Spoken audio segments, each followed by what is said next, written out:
Welcome back to Genealogy for Kids. Today, in episode 2, we'll learn to document your family. I'm Trainer Lori. When I help people with their genealogy, they usually have a bunch of papers collected from lots of different sources, including notes that their relatives have given them. It's hard to know what you have when it looks like this. But what if it looked like this? Now it's a lot easier to find the information you want. In this session, we'll learn how to write down the information that you find while you're climbing your family tree. We will look in depth at the pedigree chart, also known as ancestral chart. Plus, we'll see the family group sheet. These charts can help you organize the information, makes it easier to understand at a glance, but it's really important to follow the formatting rules. For example, when filling out the forms on some websites, it might remind you to use the standardized dates and locations. That's what we'll learn today. Look at this date. What is it? December 3rd, 2015? March 12th, 1915? March 15th, 1812? This is why we use a standard format when writing dates in genealogy. This is how we write dates. Day, month as a 3-letter abbreviation, and a full 4-number year. In fact, we use standards in many of the facts that you'll be searching and documenting. This is the pedigree chart. It will show the generations, and it's easy to understand at a glance. Now, this is a pedigree chart in Family Tree Maker. This is a pedigree chart in Ancestry. This is the most common form you will use in genealogy.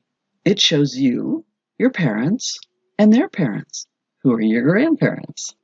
You may see the chart with 3 or 4 or more generations. They all look a little different, but they all contain the same kind of data. To print your own forms, to fill out now, here is how you can find them online. In Google search, I entered free pedigree chart to print and came up with 4 great sites. If you don't want to print it, but fill it out on the computer, you have that option with Misbach. The other sites provide them as PDFs to download. I've used the ones from Ancestry for years. I usually print out several at a time, and that way I'll have them as I need them. Now we can fill out the pedigree chart with the right format. Number 1 person on the number 1 chart is you. This is the information all the charts will want you to list, even though they may show it in different ways. You can see there's a line for your name, when you were born, where you were born, and other information that is all the same and in the same place. Your name goes on the line, but wait, not just the first and last name. Be sure to use middle names too. That makes it easier to find the right person when you are searching. Imagine your ancestor is named John Smith. There are a lot of John Smiths. So you want to know if it's John Edward Smith, or better yet, John Malachi Smith. The more unique the name, the easier it is to find the right person. Now that you have added your name, add your birth date. Remember the formatting? Date, month as a 3-letter abbreviation, and how many numbers in the year? All 4. Then add the full location. Imagine if I just put Springfield. There are 69 towns across the United States named Springfield. So to make it unique, we add the county and the state. I use Google to find the county when I don't know what it is. When you enter the state, you choose if you want to spell out the state or use an abbreviation. There are 2-letter abbreviations, which can be very useful, but you have to get them right. If you use AR for Arizona, you would be wrong. See why? Choose if you want to abbreviate or not, but be consistent. If your relative was born in a different country, be sure to add that too. When you're listing a grown woman, they may be married, like your grandmother, but only use her maiden name. That's the name she had when she was growing up. Her married name will appear with her spouse, in this case her husband. When you start filling out your forms, you probably won't have all the information yet. That's the fun of genealogy, doing the search to find the information. So be sure to leave a space for the information when you do get it. This is a 6-generation chart. See, Up here is where your father's father goes. Just think, one day you will discover all their names.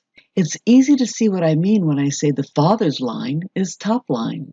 And this is where your mother's mother goes. So the mother's line is bottom line. This is a visual to help you remember that the father goes above and the mother goes below.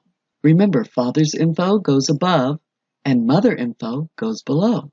So who goes here? Father. That means who goes here? Mother.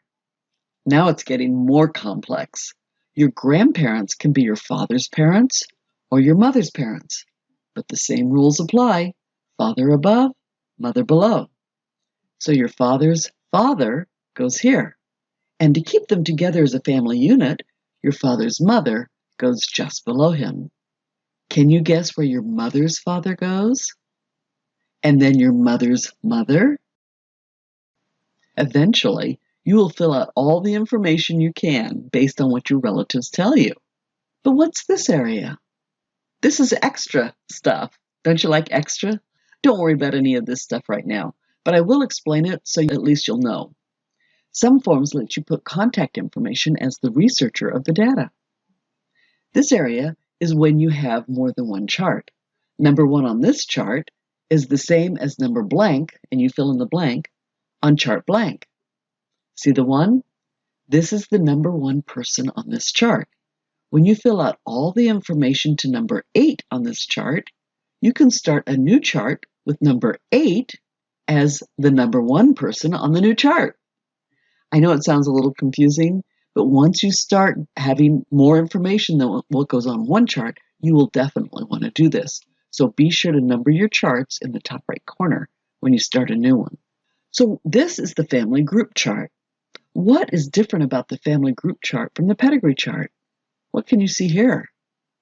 Room for their children. Be sure to put them in birth order. That means put the oldest first. Keep in mind though, sometimes you only know one of the children first, your direct ancestor, so you can add the others later.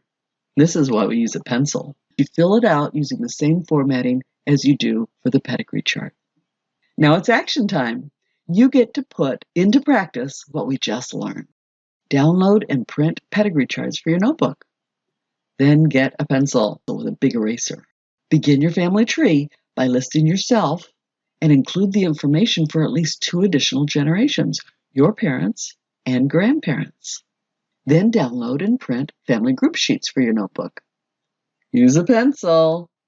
Begin adding details of each family group you listed on the pedigree chart.